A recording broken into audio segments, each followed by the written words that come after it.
So it's a nice day, kind of like today, and you're out fishing, and you get a strike, and you set the hook, get the fish in the boat, and you notice two things. First of all, it's a small fish, too small to keep. And secondly, it's gut hooked.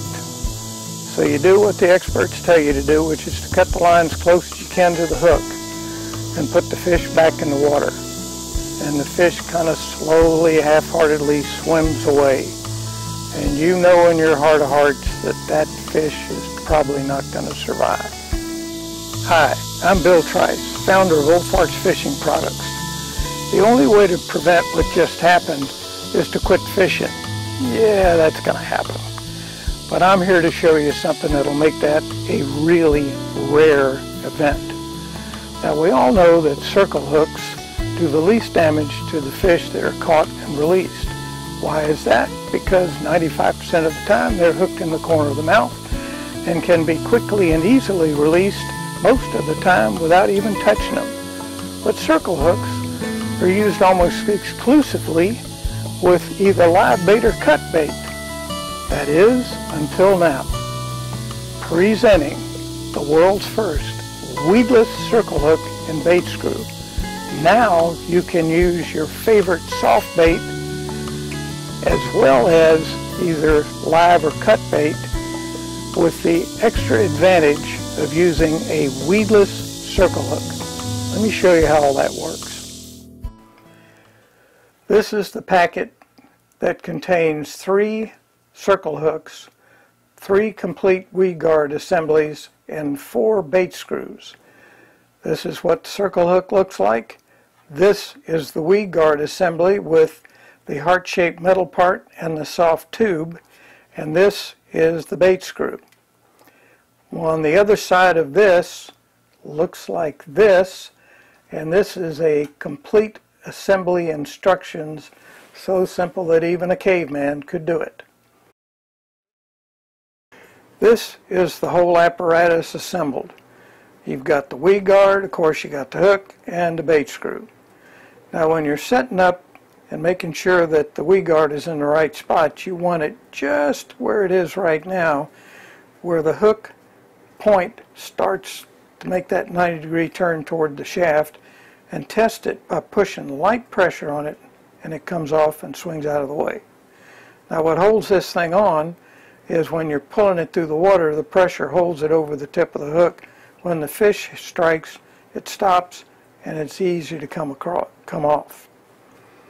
Now with the bait screw, you want to test periodically and make sure that it does not come off over the barb. That's what holds the bait screw onto the shaft of the hook, is the barb of the hook. So you want to make sure it doesn't come off. Now we'll show you how to put a soft plastic onto this. Put the tip of that bait screw right in the center of the soft plastic and just screw the thing on. You want to lift up the end of that little retainer arm to get it all the way in, just like that, and push that down into the soft plastic, and there you have it. And as you can see, it doesn't take much movement to really give that your soft bait terrific action, and that's whether you're using a jerk bait, a grub like this, or a swim bait. So there you have it. There's the whole thing fully assembled, and I can tell you it really catches fish. As I said earlier on in this introduction, you can use this with either live bait or cut bait. If you're going to use live bait or cut bait, I would highly recommend that you don't put on the bait screw, but you definitely want to put on the weed guard, and then you hook it the same way you would if you were using a J hook or any other circle hook. Now with live shrimp, this thing is really terrific. And the way you do it is, first of all, you get a live shrimp, and I apologize for this not being a live shrimp, but it is recently deceased and was purchased at a local grocery store. So you cut the tail part off, or you can pull it off, and then you take the bait screw, pull that retainer arm back, and screw the shrimp onto it. And you want to get as much of that shrimp in the bait screw as you can. It'll hold better. Get it all the way up, and then you want to take the point of that retainer arm and push it through the shell, and that'll hold it on. Now there's nothing vital to that shrimp's survival. No organ is being damaged, and it'll last longer, it'll be more natural, it'll be more active, and when the fish, when you catch a fish and it's coming in, this will be outside the fish's mouth, and therefore it'll last a lot longer. And there are a lot of times where I have caught more than one speckled trout on the same shrimp. Try that with a J-hook. These are ways that you can use weights with the circle hook. I like to use a loop knot. As you can see, that's a loop knot, and put a split shot just above where the loop knot attaches to the hook, and that's one way you can use weight. That's also easily removed. Or you can add any number of things like a glass bead or any other type of weight like a bullet weight. So these are all the parts as we talked about. Now I'm going to show you how to put all this stuff together. I like putting the weed guard on first. So you take and you put the point of this little heart-shaped part of the weed guard in, and I put my middle finger in that bend of the hook and pinch this thing, the metal weed guard, and you can put that right in the center of the soft tube, and you want to push that fairly much all the way in with a little bit, just a little bit of a blank, and you want to get that, a little space there, and you want to get that set up so that it is right where that tip of that hook makes that 90-degree turn, so that it's covering the tip well enough and then comes off with light pressure, and that's just about right. So you can see where that is, how far in and close to the eye, and again you want to set it up so that thing is right on the tip of the hook, covering just about that part, comes off with light pressure. Now if you're not fishing around a whole lot of weeds, you may not even need to have this engaged. It'll just let it swing and it won't interfere with the hookups. Next thing we're going to do is put on the bait screw part. Put it through the eye. It comes right over the barb. And then the critical part of this whole thing is crimping it. You want to crimp it from several different angles. And you can see how this retainer arm will pop up, and you want to push it back down with your thumb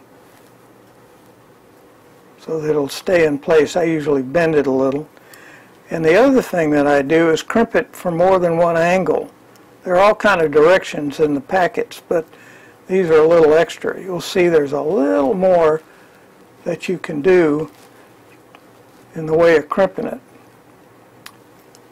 And then the last and most important thing you want to do on this is to check and make sure it doesn't come off. And I would also check and make sure it doesn't come over that barb periodically when you're fishing, just to be sure that it hadn't loosened up a little, which it can.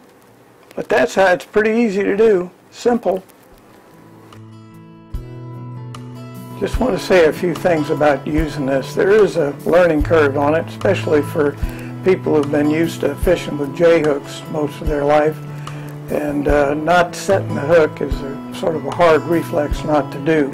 Interestingly, the kids take to it really well because they've not had to unlearn something. You can just tell them when you feel a strike, just start reeling in. And they take to it really well. Some tips that I can give you about using this are periodically check and make sure that the eye of the bait screw hasn't expanded a little and can come off over the barb. So just periodically check it in the boat, and then you can recrimp if necessary.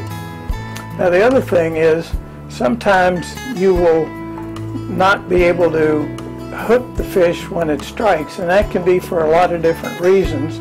Most of the time it's because the fish is a small fish and can't get the whole bait and the hook in its mouth at the same time.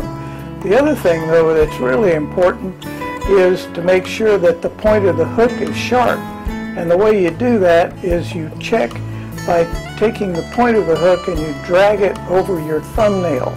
If it doesn't catch, you need to sharpen it, because remember, it is the fish that supplies the hookup power. You just supply the resistance, and unless that hook is really sharp, you're going to have trouble getting fish hooked up. I will tell you, once you get used to fishing with this and you see that you're doing the least possible damage to the fish that you catch and release, which in truth are going to be most of them, I think you probably will not want to go back to using standard J hooks. And I wish you all good fishing, and remember, fish with a heart.